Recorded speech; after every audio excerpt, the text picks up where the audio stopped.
Concentré sur le débat, je vous le dis, je suis là pour choquer. Si tu me dis que Rudy Garcia il a le niveau pour entraîner le Napoli, alors Balerdi il a le niveau pour jouer au Real Madrid. Rodrigo, sa hype elle a duré 2 matchs la saison dernière. Mbappé aujourd'hui il est plus populaire que l'équipe de France et que Didier Deschamps. Mbappé, demain, il monte au créneau, il dit Deschamps c'est une pompe, il faut un changement d'entraîneur. T'es sûr que 48 heures après Deschamps, il va sauter. Mais je sais pas con Dédé. Que Laurenti pense que le mec, il dépense 1 euro, il meurt. Je suis allé me faire la compile de Zabardi. La compile a duré 2 minutes, il n'y avait pas grand chose. C'était souvent les 3 bonnes tacles qui revenaient. Je me suis dit, attends, il y a que ça dans la compile. Guardiola, meilleur coach de l'histoire. C'est même pas le meilleur coach de l'histoire du Barça. Il faut arrêter avec Payet, c'est un grand joueur. Alex Ferguson, c'est juste un Giroud qui a eu beaucoup de moyens. C'est pour ça qu'il a réussi. Pendant des années, on se faisait dérouiller à chaque gros match. Ça fait penser à Rudy Garcia. Le match il va débuter, les 11 sur le terrain, ils vont se caguer dessus. On va sortir les popcorn, on va observer tout ça. On va tous mourir, moi j'y crois pas, on va se faire éliminer comme des putes. J'en suis sûr. J'ai déjà tout prévu. Le paquet de mouchoirs. Je veux pas avoir ça. Si t'enlèves le championnat anglais, allemand, espagnol, italien, portugais, lituanien, la Ligue 1 c'est le meilleur championnat européen. Mbappé, c'est un remplisseur de brouettes. Par contre, quand il faut aller trousser les grosses équipes, malheureusement, c'est lui qui se fait remplir. Moi, je prône la philosophie d'avoir la balle, donc moi, je me renierai pas et machin. Ok, pas de problème. Ah, regarde le résultat. T'as foiré ta préparation, ton approche tactique, elle est ratée. Les autres ont pris confiance. Merci, au revoir. Salut à tous. Super content de vous retrouver pour un nouveau débat du FC Copain. Et alors aujourd'hui, on va essayer de lancer une petite série avant le début de notre reprise de la Ligue 1 préférée. On va essayer de faire un petit focus sur tous les clubs de Ligue 1 d'ici vendredi prochain.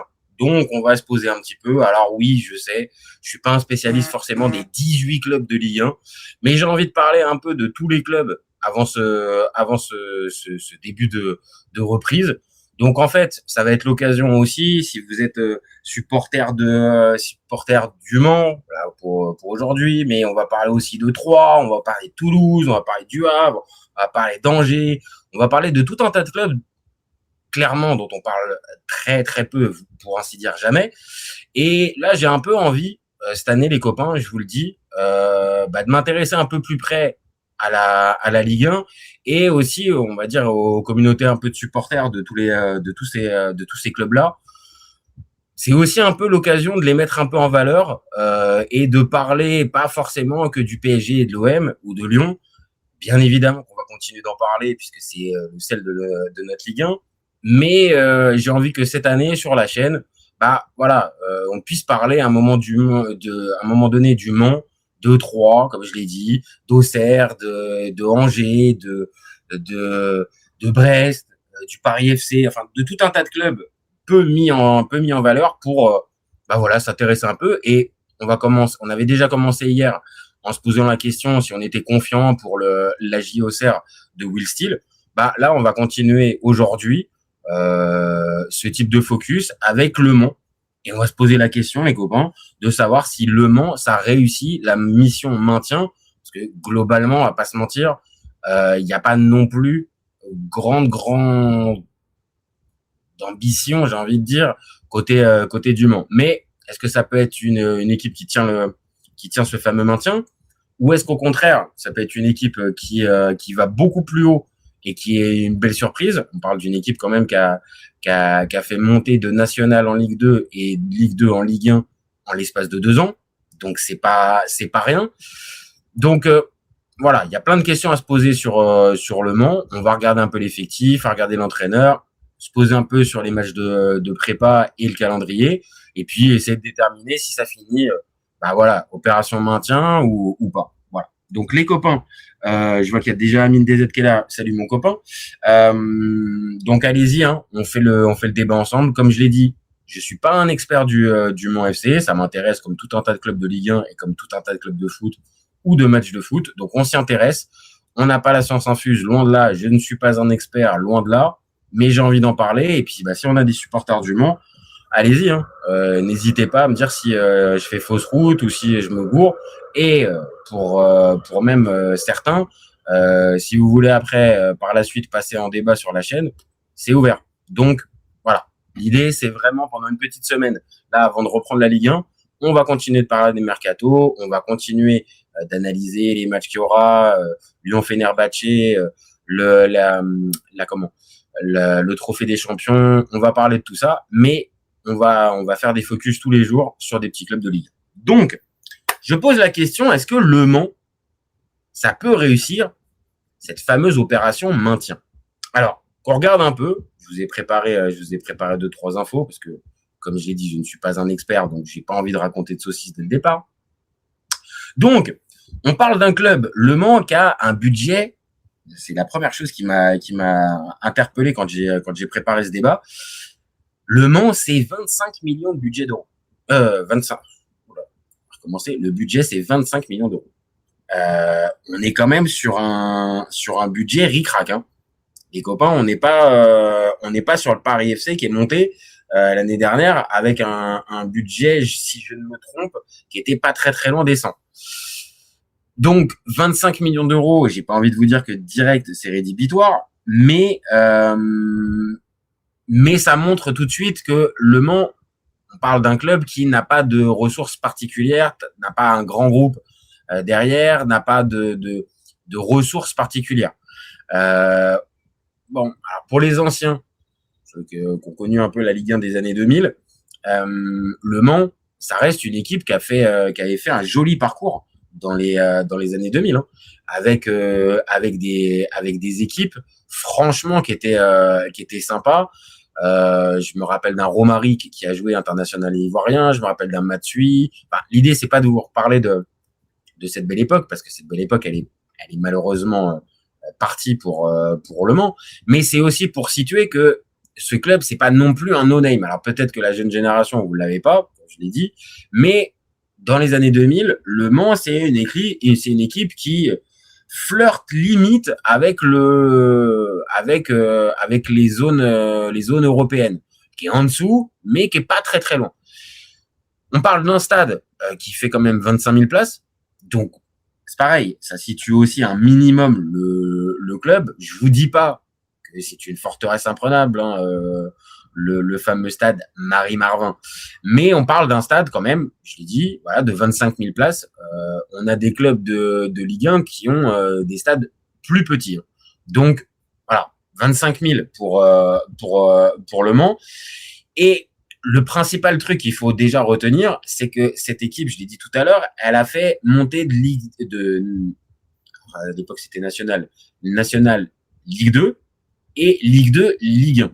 Et l'année dernière, faut être très clair, les Manceaux, ils partent pas du tout avec l'objectif de monter. Ils sont même pas candidats à la montée à la base, ils font pas partie des prétendants. Comme je l'ai dit, c'était un promu. Mais comme plusieurs équipes qui ont réussi à nous faire ce type de parcours, de mémoire, je pense qu'un Arles Avignon avait dû faire un parcours comme ça. Et pas impossible qu'un Boulogne-sur-Mer aussi avait fait ça l'année où ils sont montés. Donc ça peut arriver, mais on va pas se mentir, les copains, c'est quand même très très rare d'avoir une équipe qui arrive à faire autant et qui arrive à remonter. Donc l'année dernière, il monte parce que, on va se dire des choses, Saint-Étienne fait n'importe quoi dans la dernière ligne droite. Le Mans à ce moment-là est dans une bonne dynamique, croit à la montée, et dans le sprint final, eux ils vont assurer leur match. On se rappelle bien évidemment le dernier match contre Bastia qui a mis 48 heures à être entériné parce que les Bastia étaient rentrés sur la pelouse, avaient jeté des choses sur la pelouse et tout ça.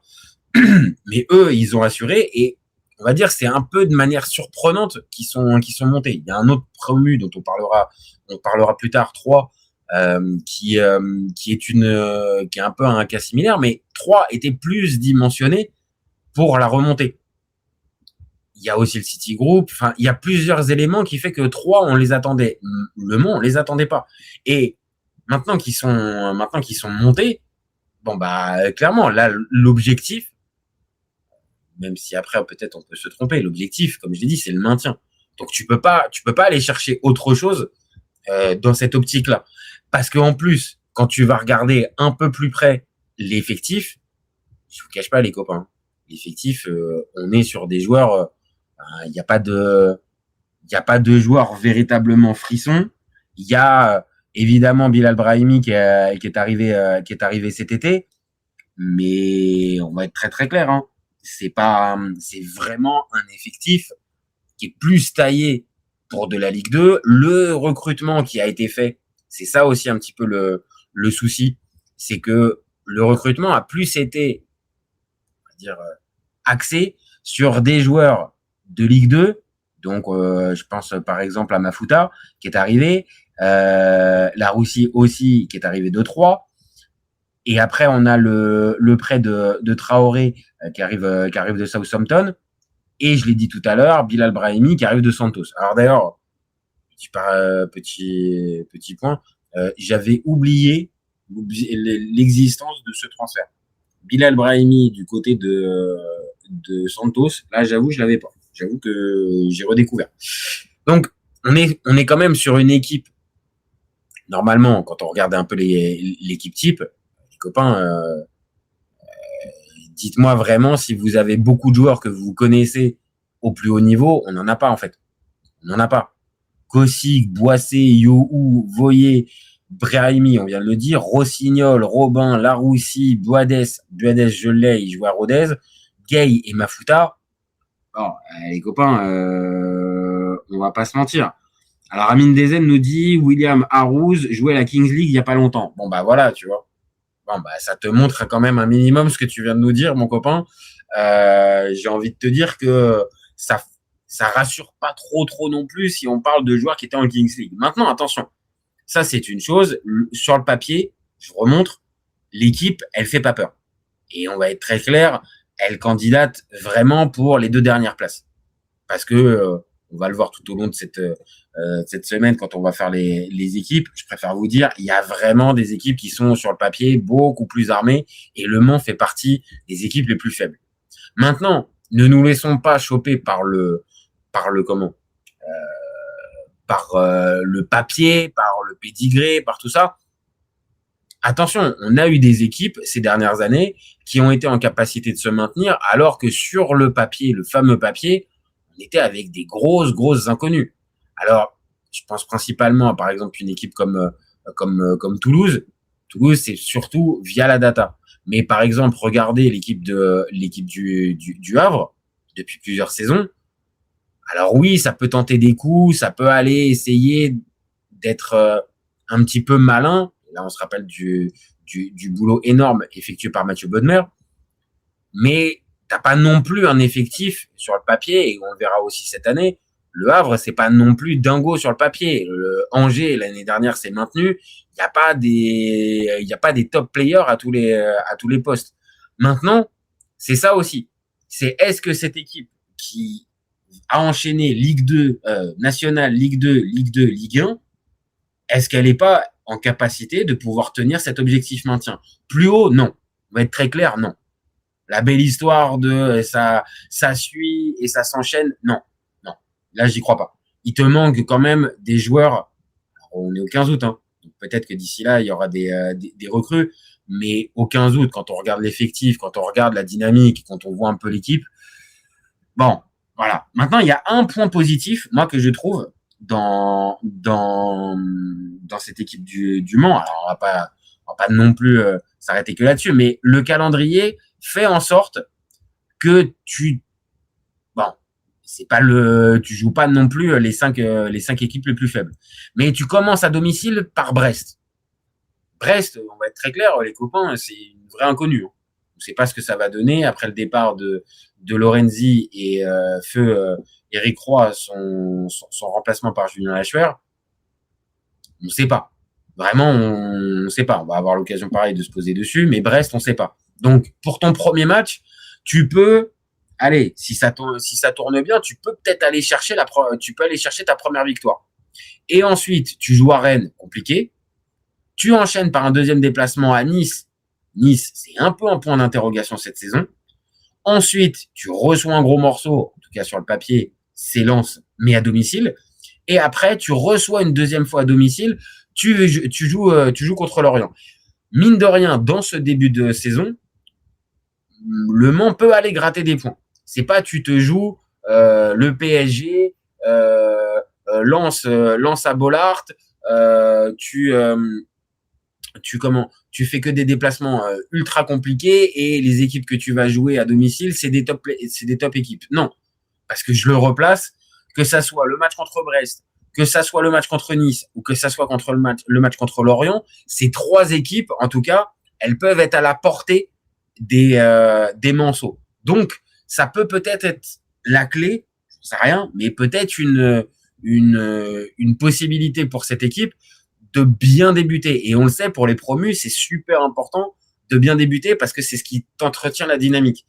Pour toute équipe aussi, mais pour un promu encore plus qui arrive avec vraiment l'inconnu. Est-ce que en gros on va être en capacité de pouvoir être au niveau?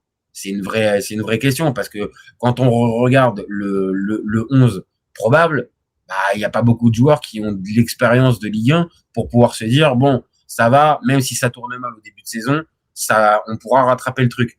Là, si tu débutes, comme je le dis, à domicile par une victoire contre Brest, tu peux peut-être t'écrire une saison moins galère que ce qui est sur le papier. Maintenant, on va pas se mentir, hein, ça reste quand même compliqué pour Le Mans. Hein. Alors, Amine DZ qui nous dit, ça s'est très mal passé à Santos pour Brahimi, il a joué qu'un match. Laroussi, c'est intéressant, il était bon en championship. C'est vrai que Laroussi, c'était intéressant. On va voir le prêt ce que ça peut donner. Alpha Blue qui nous dit, plaisir de retrouver cette équipe en Ligue 1, ça me rappelle les anciens albums Panini. Bah ouais, c'est ce que j'ai dit tout à l'heure en fait. Cette équipe, mine de rien, même si elle n'a pas participé à une Coupe d'Europe, elle a un peu marqué les années 2000 de notre Ligue 1. Parce que il y a eu des joueurs intéressants, je l'ai dit tout à l'heure, Matsui, Romaric, Tullio De Melo, Marco Baccia, Johan Pelé, qui t'as d'autres.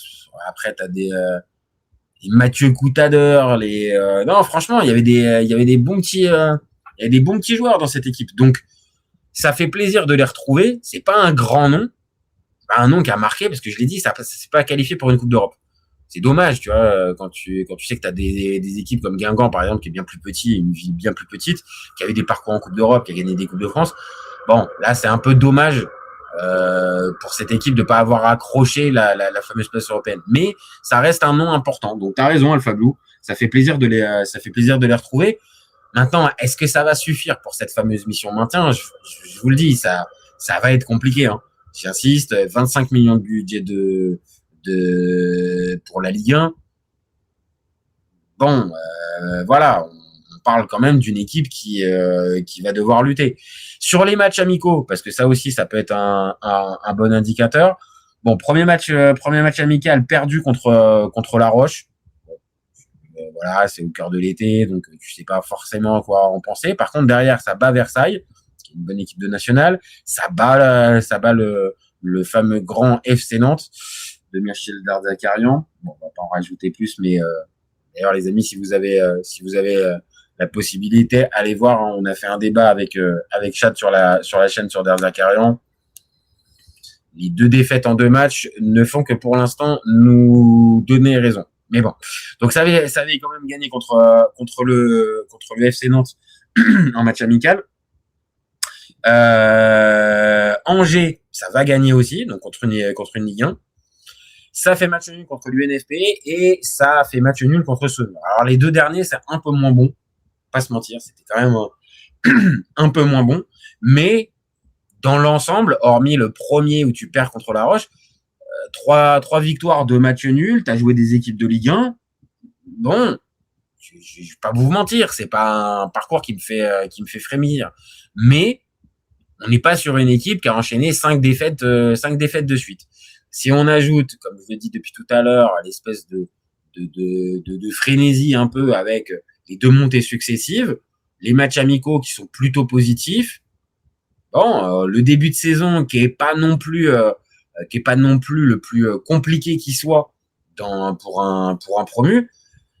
J'ai envie de vous dire, en fait, ce qui peut peut-être faire la différence, c'est le coach. Et là, le coach, on part là aussi d'une feuille blanche. Moi, je vais pas vous inventer n'importe quoi. Alors, je lis un petit message de Johan qui nous dit un petit salut Jaja. Il graffitait aussi, il avait une belle mine. Ouais, graffitait aussi. Très, très bon graffité. Après, on s'en rappelle aussi de graffiter avec Wolfsburg pour le duo avec Edin Dzeko. Mais ouais, c'était pas mal aussi. Donc, preuve qu'ils ils ont eu quand même des bons petits joueurs. Hein. Ils ont eu des bons petits joueurs, Le Mans.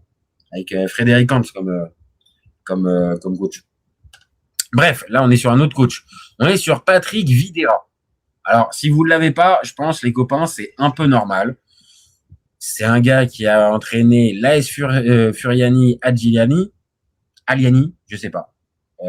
Aliani, je pense. Si on dit un peu à la mode italienne, à la tradition italienne. Donc, à Furiani, en tout cas.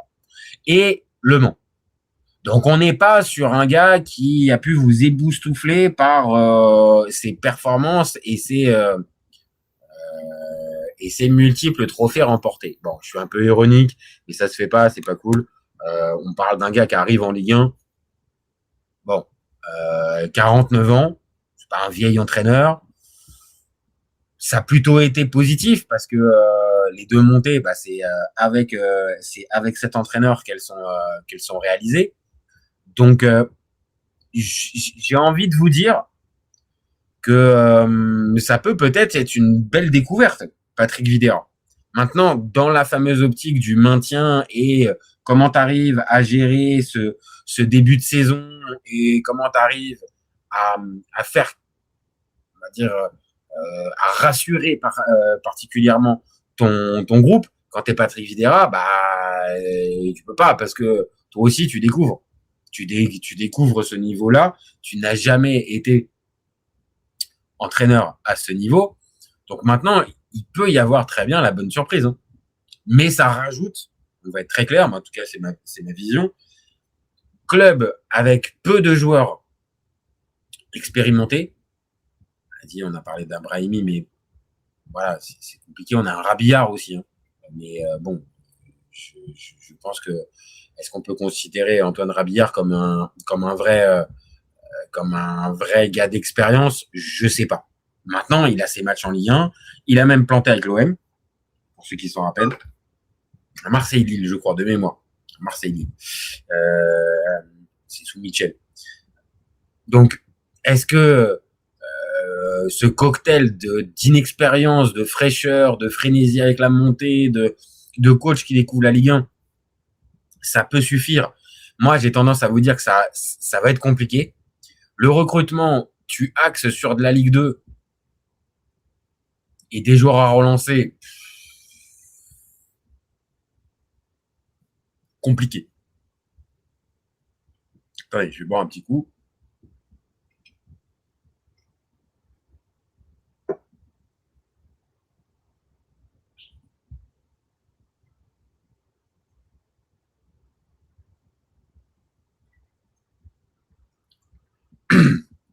Oh, ça va mieux.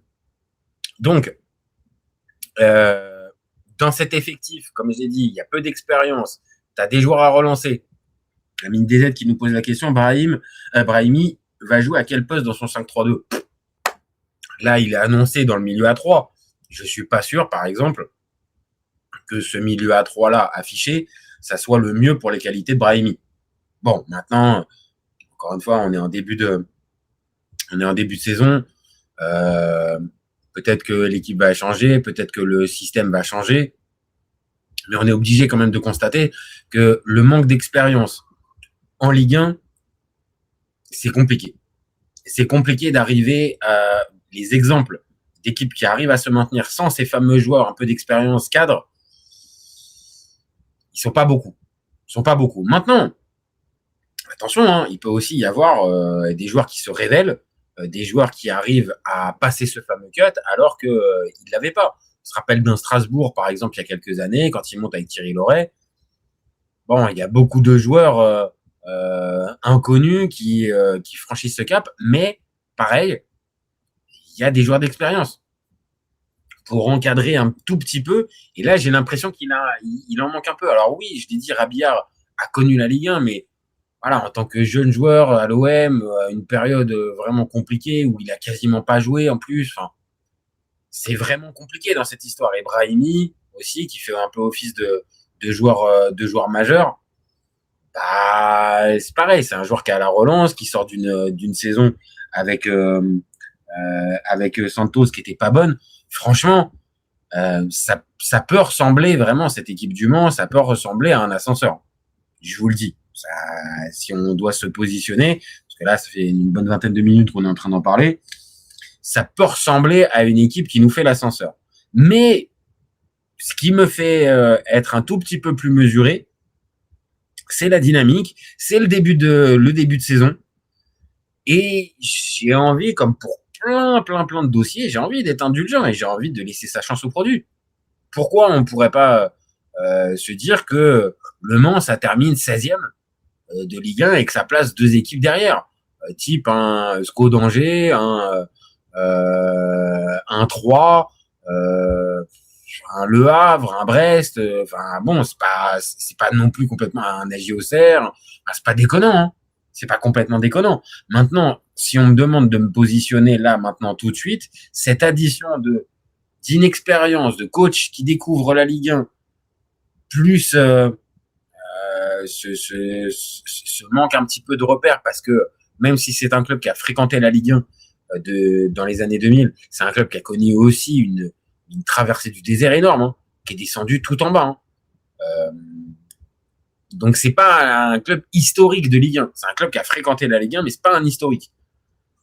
Maintenant, je l'ai dit, l'objectif maintien me paraît difficile. Donc pour répondre à cette fameuse question, est-ce que le Mans a réussi sa mission maintien? J'ai tendance à dire que non. Donc je les vois entre la 17 et la 18e place. Mais les voir 16e me fait pas dire, ça serait pas complètement déconnant. Par contre, je l'ai dit, pour que ça puisse terminer dans les 16 premiers, donc que ça puisse arriver à se maintenir, et encore, il faudra passer par le barrage. Il va falloir forcément bien débuter, et qui est, je pense, une série. Et dans le début de saison, pour moi, c'est là où tu peux faire une série quand tu es un promu peut-être un peu limité, parce que tu peux affronter des équipes qui sont pas encore rodées, qui sont pas encore à leur max. Et si toi, tu es sur une bonne préparation, ce qui est un peu le cas, sur un peu la dynamique de la montée et avec de l'engouement, du monde au stade, là aussi, supporter Manceau, il va falloir franchement que vous soyez présents. Est-ce que derrière, tu peux pas arriver, comme nous dit Amine DZ, à mettre 3 Auxerre et Le Havre derrière? Pas interdit. Maintenant, sur les références, sur ce qu'on a là, à une semaine de ce début de championnat, c'est peut-être trop simple ce que je fais, mais pour moi, je suis obligé de mettre Le Mans à cette place de relégable. Donc 17 ou 18e, j'arrive pas encore à me décider, parce que au fur et à mesure de ce petit tour de France de Ligue 1, on va quand même voir qu'il y a aussi d'autres équipes qui sont un peu en souffrance, mais sur le papier, oui, ça me semble être l'équipe la plus faible de Ligue 1 cette année. Et donc, supporter Manceau, vous énervez pas, hein, mais j'avoue, je vois un ascenseur pour Le Mans. Maintenant, bien évidemment, et ça va être le cas pour tout le monde, je le souhaite pour personne, hein. Donc là, c'est juste, on se base sur ce qu'on a comme information, la concurrence, et on essaie de regarder un peu ce qui peut être possible à envisager pour toutes les équipes de Ligue 1. Et là, Le Mans, voilà, peut-être que une ou deux recrues dans le mercato peut-être te faire passer un cap supplémentaire, un bon coup ou deux, avec un joueur d'expérience qui est peut-être en galère, qui a pas de club et qui cherche un dernier défi. Ça peut. Généralement, c'est ce type de joueur-là qui a besoin un promu. Mais si l'effectif reste le même, non, pour moi, Le Mans, ça va être trop compliqué, les copains. Donc, la mission de maintien, moi, en tout cas, je dis non. Maintenant, Ami Manceau, faites-nous mentir. Johan Petit qui nous dit le sponsor loué sur le maillot. Ouais, putain, t'es à bloc, hein. T'es à bloc, ça t'a bien chauffé, ça, cette rubrique. C'est quoi, on va peut-être essayer de faire une rubrique un peu comme ça sur les équipes ont marqué un peu la Ligue 1, mais qui n'ont pas été forcément extraordinaires, mais qui ont marqué la Ligue 1 par leur passage. Parce que franchement, Le Mans, c'est pas mal. Dijon aussi, ça peut être une équipe un peu sympa dans le délire. Amine DZ qui nous dit il va falloir plus de 30 points. Oui, ces dernières années, attention, on a eu des équipes les 2 dernières années entre Metz qui a fini à moins de 20 points, je crois, de mémoire, et Montpellier qui a fini à je sais plus si c'est 17 ou 15 points. Attention, on peut avoir des équipes qui lâchent complètement et qui ne sont pas au niveau. Sur le papier, ça pourrait correspondre au Mans. Attention, ça peut être une équipe pas dimensionnée pour la Ligue 1. Et vu que, on va être très clair, l'année dernière de Ligue 1, de Ligue 2, je l'ai dit, c'est plus Saint-Etienne qui a vendangé et qui a laissé passer sa place plutôt que Le Mans qui a été irrégulier toute la saison. Je sous-estime pas Le Mans, encore une fois, je sous-estime pas Le Mans. Mais c'est vrai, à 5 journées de la fin, on voit tous Saint-Etienne avec 3 montées. Et Saint-Etienne se viande complètement, Le Mans en profite. Donc, il y a aussi ce côté-là, c'est-à-dire que c'était un peu cerise sur le gâteau. Est-ce qu'ils n'étaient pas en surperformance déjà en Ligue 2 possible? Donc, si cet effectif qui était déjà en surperformance en Ligue 2, tu ne le renforces pas, je dis même pas significativement, mais tu le renforces pas réellement avec de la vraie qualité pour la Ligue 1, ça peut exploser en plein vol. Et j'ai un peu peur de ça. Maintenant, je vais être clair, je dis pas non plus une saison à 15 points. Mais le début de saison va être capital. Le match contre Brest, les matchs contre Nice et le match contre Lorient sur les 5 premières journées, vous viandez pas nos amis Manceau, parce que sinon ça peut sentir le roussi pour vous les copains. Voilà les copains. Je pense qu'on a globalement fait le tour pour notre petit focus Ligue 1. Johan qui nous dit j'ai le souvenir d'un 8-1 à la dernière journée ou un score de ce genre avec le gardien, je sais plus si c'était Rodolphe Roche ou Johan Pelé qui dégage sur le dos de Chris et ça va dans le but. Ah ouais, Rodolphe Roche a été nous le chercher super loin, celui-là. Alors là, je me rappelle de lui, mais alors là, je pensais pas parler de lui. C'est peut-être plus Rodolphe Roche. Mais si t'es un vrai de vrai, tu te rappelleras de Jean-François Bédénic. Dans la première montée du Mans, il fait un dégagement complètement dingue sur l'attaquant adverse et ça fait un but. Jean-François Bédénic. Putain, on se rappelle des trucs. Merci au Mans, hein. Merci supporters du Mans, hein. Vous y pouvez rien. Mais parler de vous en Ligue 1, ça rappelle forcément 2-3 petits souvenirs. Donc, on n'a pas échappé à la règle. Donc voilà les copains, mission maintien. Désolé de plomber l'ambiance, mais je la vois pas. Je la vois pas pour nos amis Manceau. Donc ça sera malheureusement un petit ascenseur pour les Manceau. Faites-moi mentir. Peut-être que je me trompe. Et encore une fois, je ne suis pas expert du FC Le Mans. C'est plus le MUC, c'est le FC Le Mans maintenant. Donc voilà.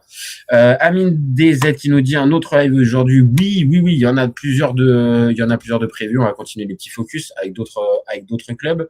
Et puis on va parler de mercato aussi. On va continuer des lives. Donc oui, c'est bien prévu aujourd'hui. Là, on va faire une petite pause pour reprendre un petit peu de force.